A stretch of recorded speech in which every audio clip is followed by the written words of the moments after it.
This house was really typical of sort of a 1980s split-level home. It was very subdivided. There were doors to all the rooms. The kitchen and the dining room were divided by a wall with just a tiny door in between. The space just wasn't being maximized for the use that they needed, and it was also really dark because it was so subdivided. The starting point was that we really needed to look at the layout and how to make it work better for a busy family.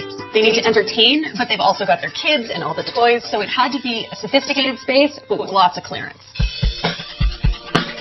The key challenge with laying out the living room is that 3 of the 4 walls have doors or stairs or lead off to another room. So effectively you're left with one wall. With the amount of clearance that you need in order to move through the room easily, that means that you end up needing to put a piece of furniture right up against that wall. And that, everyone knows, is a pretty big design no-no. Designers always tell people to pull their furniture off the wall.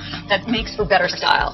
But the problem with the space is that it honestly wasn't possible. So we accepted that the sofa had to be up against the wall, and we took the opportunity to really dress it up with nice built-ins and putting sconces, give it a nice cozy library feeling.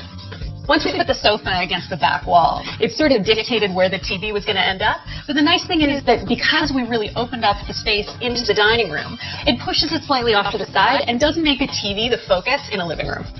One of the critical things for this family was storage. There were toys everywhere when I first walked in. So we needed to give them some closed storage so they'd have easy access to the toys for every day, but they could be tucked away quickly. The room is deceptively large, so it needed a large piece of furniture to really anchor it. That's why we went with an oversized circular coffee table. The other thing I like about it is it's all soft edges, and it's nice and low. It can easily be cleared off, and kids can color there and play. So it helps meet the 2 purposes of the room: the sophistication of the living room for entertaining, and the casualness of the family space. The homeowners really like green and blue, but one of the critical things that they were asking for was there had to be more light in the space. So I knew that that automatically was going to dictate lighter walls and a floor that really bounced a lot of warmth in. Then we could layer in those colors that they were hoping for.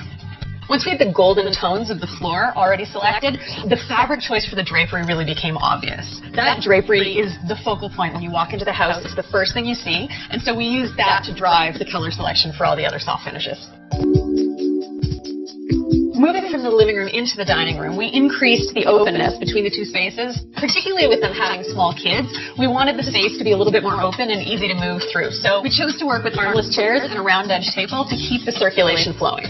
The chairs were another opportunity to bring in that beautiful blue color, and I like that the velvet makes them soft, but also makes them fairly easy to clean. One of the key changes to the space was to take out the dividing wall between the kitchen and the dining room. One, it allowed us to increase the space of the kitchen a little bit more, but it also allows the light to flow from the front to the back of the house. The layout of the kitchen was tricky to nail down. We went through several iterations before we really settled on the peninsula.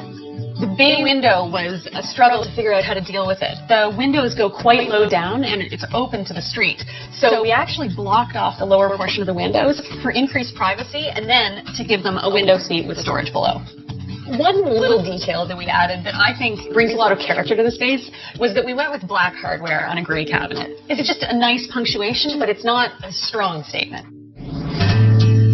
If I had to describe the whole space in just a couple of words, I think I'd probably go with playful sophistication, because it is a sophisticated and rich adult environment, but it's got little quirky aspects. It's got bits of brass. It's got kid-friendly details that I think really achieves that balance we were going for.